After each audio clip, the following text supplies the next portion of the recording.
Et salut les joueurs de tennis et bienvenue dans cette nouvelle vidéo. Alors j'ai un petit problème de voix, alors s'il vous plaît ne parlez pas trop pendant que je parle, ça m'arrangerait, merci. Mon ami Gaëtan, oui le même Gaëtan que Maurice et Gaëtan font du tennis, la superbe BD que nous avions fait tous les deux, dont vous pouvez retrouver l'intégralité des planches sur mon blog mauricefaitdutennis.com, donc n'hésitez pas à aller les voir. Donc Gaëtan a décidé de répondre par vidéo à l'une des vidéos que j'ai faites. C'était la vidéo Global Tennis versus Analytic Tennis.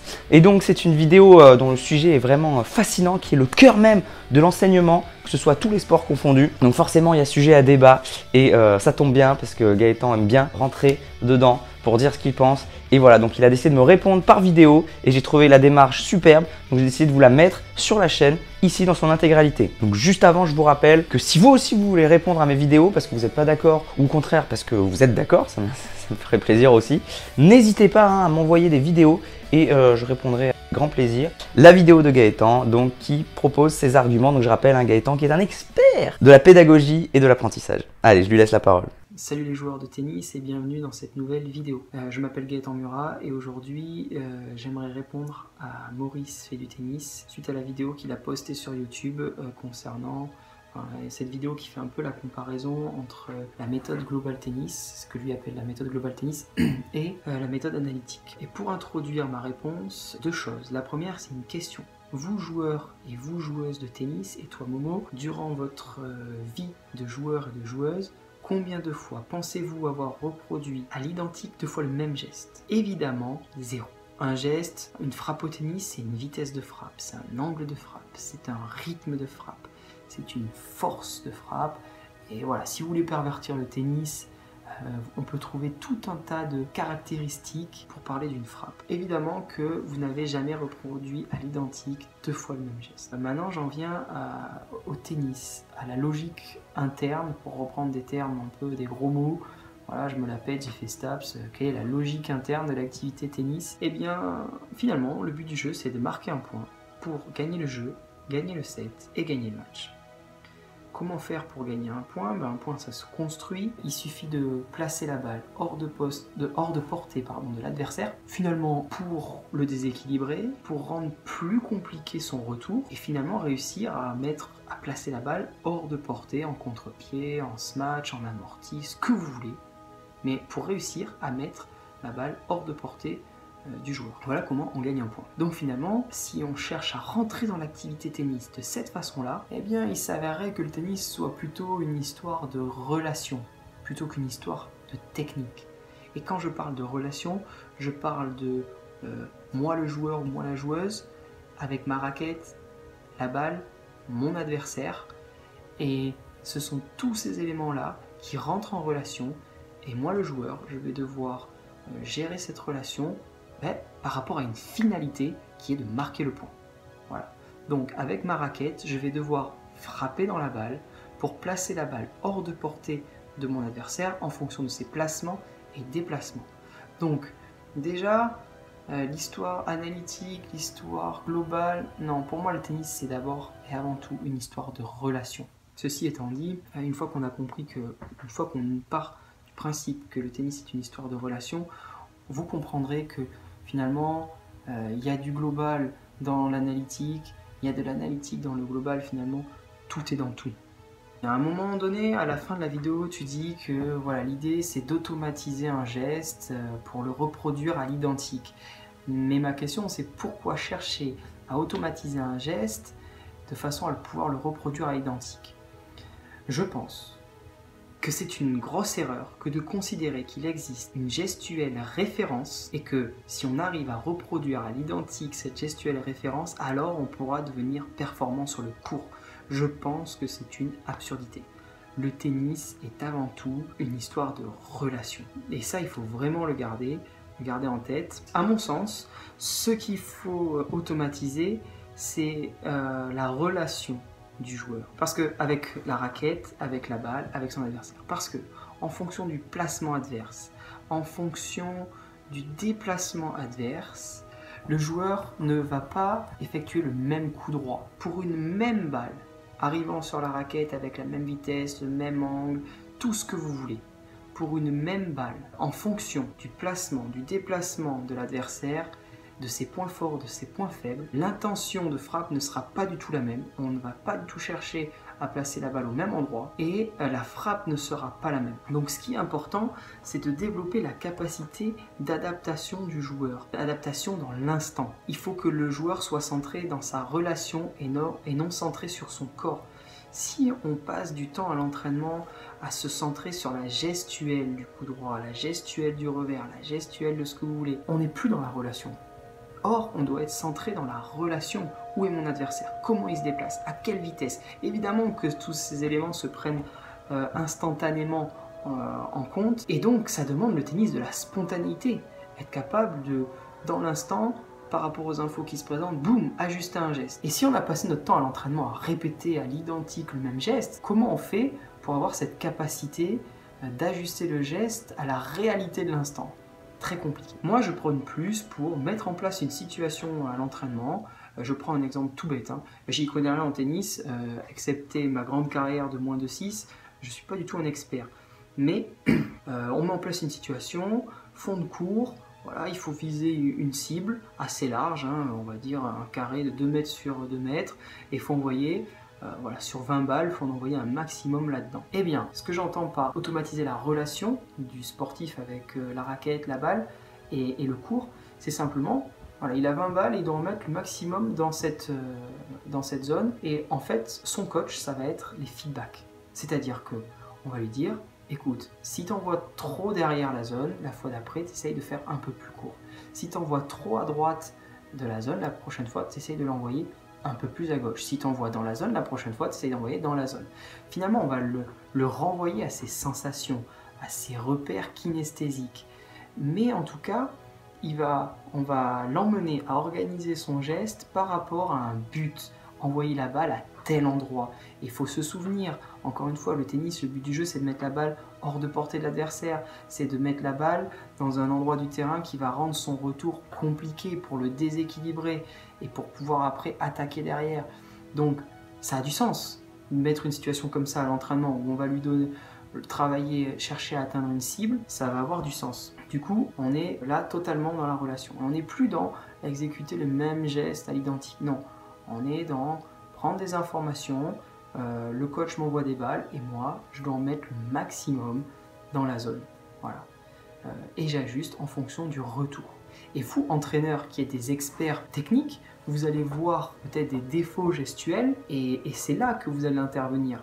Mais pas pour pervertir, pour faire réfléchir le joueur, pas pour le centrer sur son corps, mais pour lui faire des propositions, pour le nourrir et l'aider à se construire son propre geste.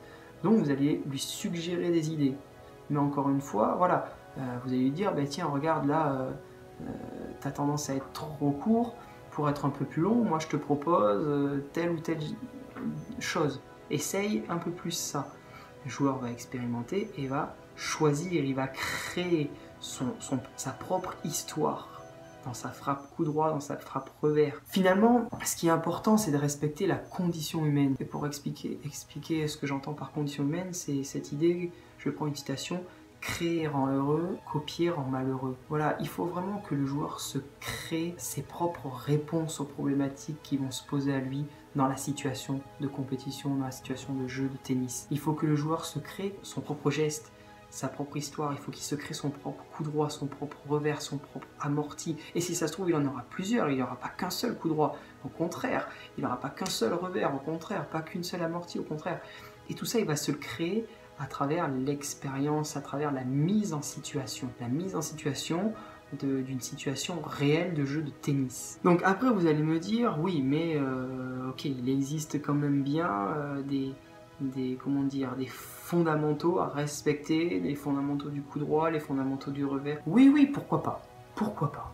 Il existe probablement une théorie technique du jeu, de la frappe coup droit, de la frappe revers, ok.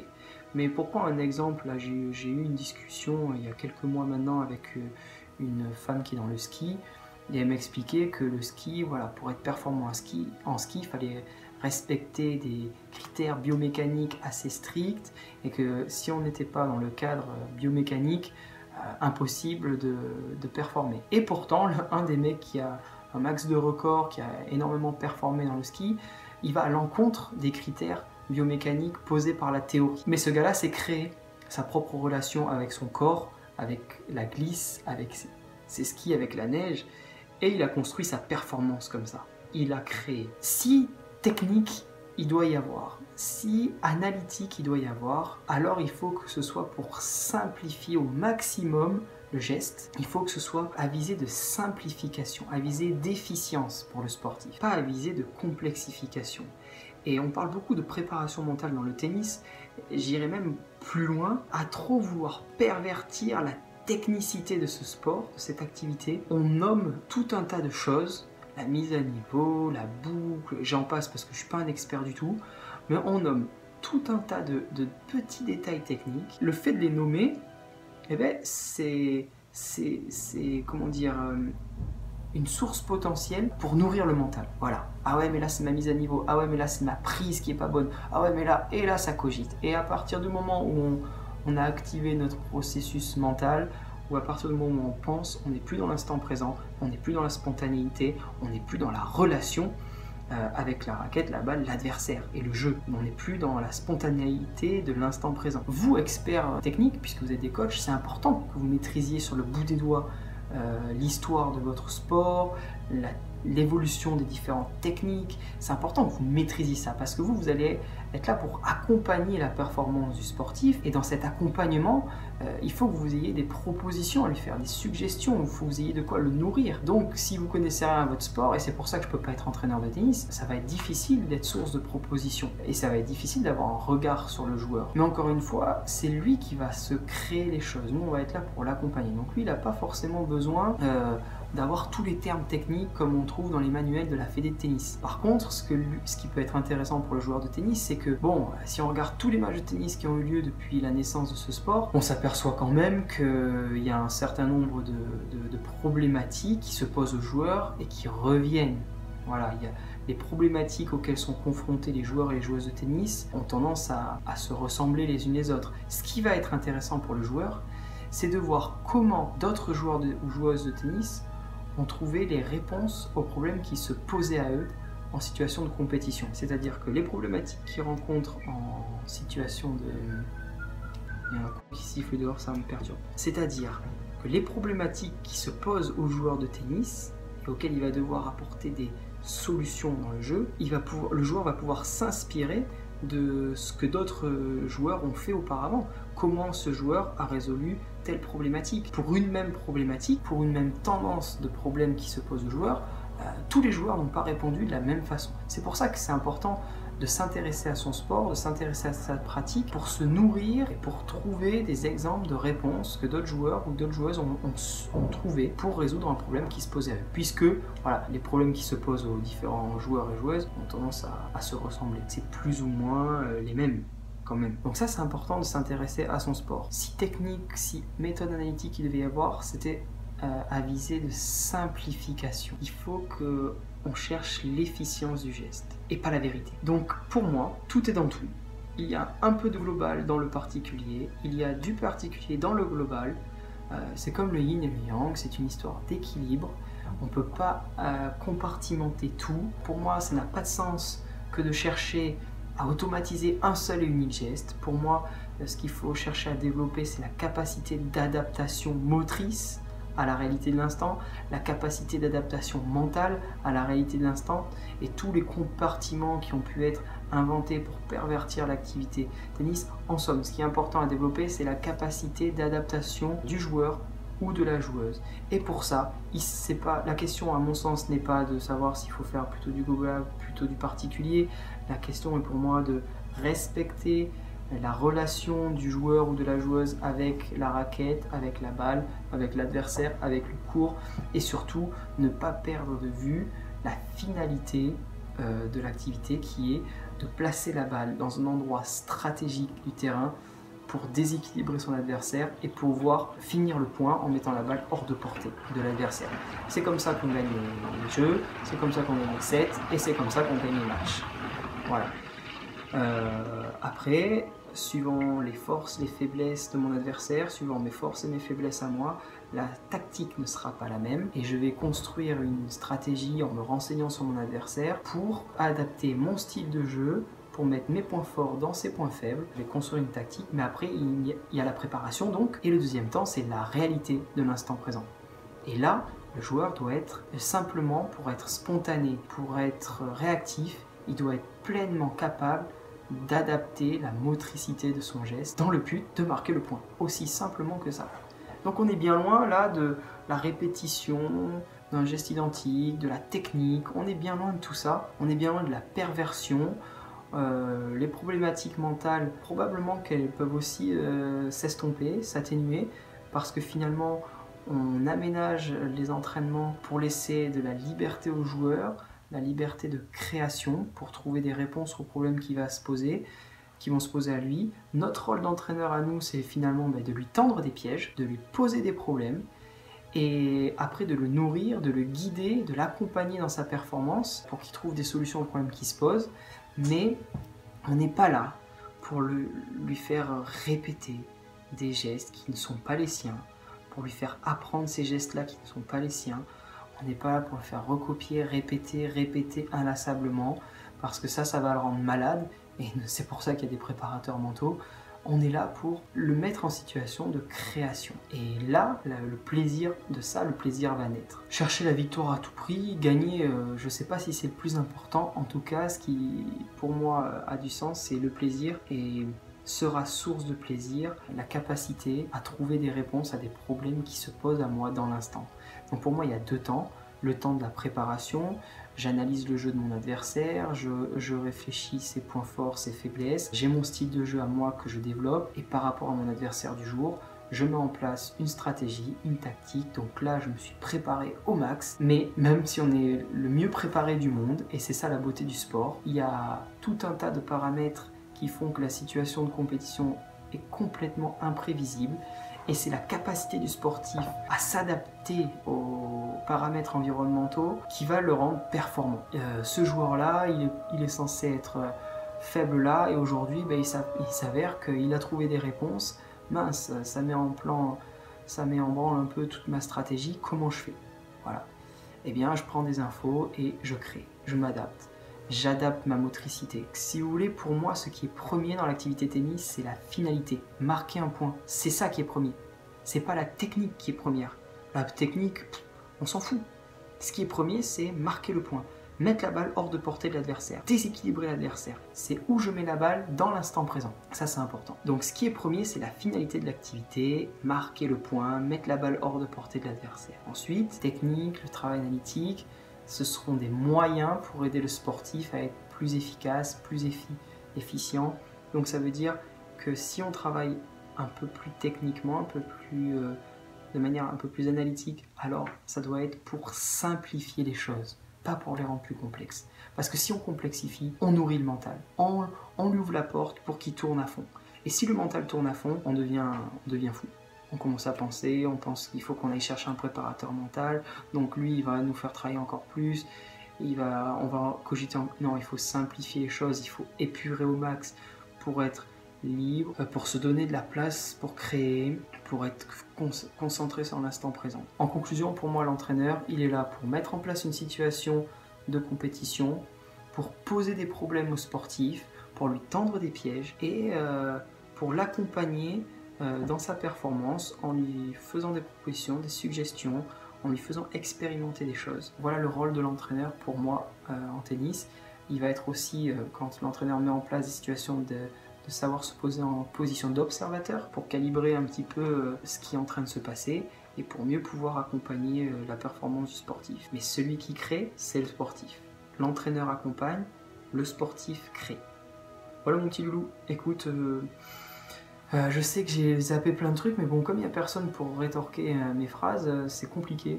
Voilà pour les premiers éléments de réponse. Si quelqu'un veut y répondre en vidéo, avec grand plaisir, je m'occuperai de le massacrer s'il n'est pas d'accord avec moi. On a le droit de pas être d'accord, mais on va la démonter cette situation, mon gars. Allez, à plus, bye. Voilà, donc c'était super intéressant, hein. Il y a plein de choses à dire, moi aussi j'aimerais rebondir sur ce qu'il dit, donc pourquoi pas dans des futures vidéos. Donc en tout cas c'était un point de vue vraiment très intéressant, donc si vous êtes encore là c'est super, c'est-à-dire que vous êtes motivé, donc n'hésitez pas si vous êtes là à cliquer sur j'aime bien sûr, à partager avec le maximum hein, pour m'aider à développer la chaîne s'il vous plaît. Et puis bien sûr à commenter hein, pour dire ce que vous en pensez. Le débat est ouvert. Moi je vous dis à bientôt pour une prochaine vidéo. En attendant n'oubliez pas, allez jouer au tennis, débattez, ayez des arguments, progressez et surtout faites-vous plaisir. Ciao. Donc c'était la vidéo Global Tennis.